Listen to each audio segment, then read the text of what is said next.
برای نصب HMI طول عرض HMI رو توسط گونیا با مداد روی در تابلو در میاریم. گونیا رو میذاریم همه خطوط به هم عمود باشن، وسط باشه HMI مون از سمت راست و چپ و خیلی بالای تابلو نباشه یا خیلی وسط این پایینا نباشه. استاندارد معقولی که از لحاظ ظاهری اوکی باشه، در وسط تابلو HMI رو نصب میکنیم. محل ابعاد اندازه رو با مداد در میاریم و این قسمت ها رو ما با مینی فرز برش میدیم. حالا شاید شما ابزار دیگه ای داشته باشید و شاید شما بدید فریم ساز قبل از اینکه فریم رو بسازه برای شما ابعاد اندازه‌شو در بیاره، که بهترین گزینه همینه که فریم ساز برای شما این قسمت ها رو در بیاره. ولی خب این فریم آماده بازاری بوده و ما مجبوریم خودمون این کار رو انجام بدیم. ما محل نصب HMI رو برش داریم.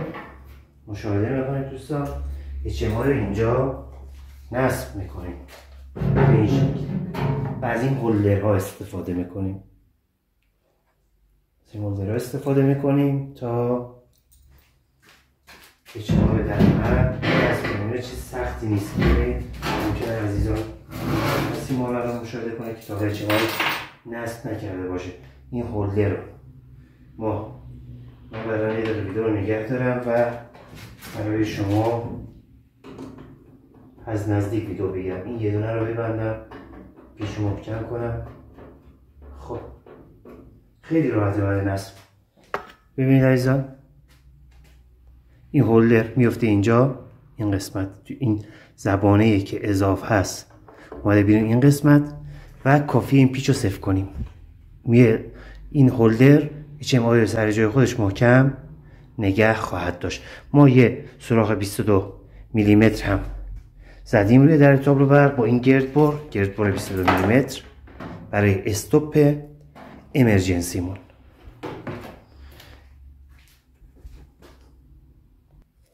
استوپ امرجنسی ما طرح اشنایدر هست، اشنایدر اصلی نیست و به این شکل یه زبونه‌ای داره میره داخل هم. ببینم در تصویر مشخص باشه ایشالله. به این شکل میره داخل هم. ببین رفت افت شد. حالا اینو باید بکشید بیرون، این زبونه‌ای که اینجاست، اینو کشید بیرون، این در میاد. و نحوه داخل رفتنش ببینید این چه شکلیه. این دو تا زایده اضافه اینجا داره، این دو تا زایده میرن اینجا. این دو تا زایده اینجا. این دو تا میرن داخل، کیپ میشن. تا این زایده رو شما بکشید بیرون، این یکی اینجا، این زایده اینجا رو ببین من با دست مردم بیرون. این زایده رو میرید بیرون میاد اینجا. حالا من اینو به همین شکل روی در تابلو نصب میکنم.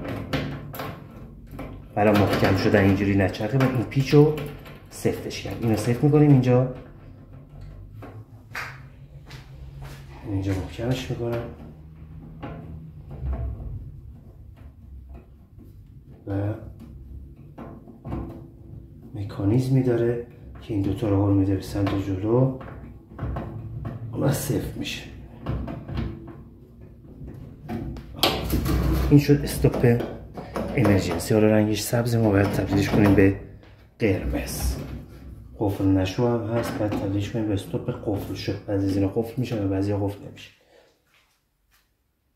خب در ادامه مرحله مونتاژمون HMI مون نصب شد.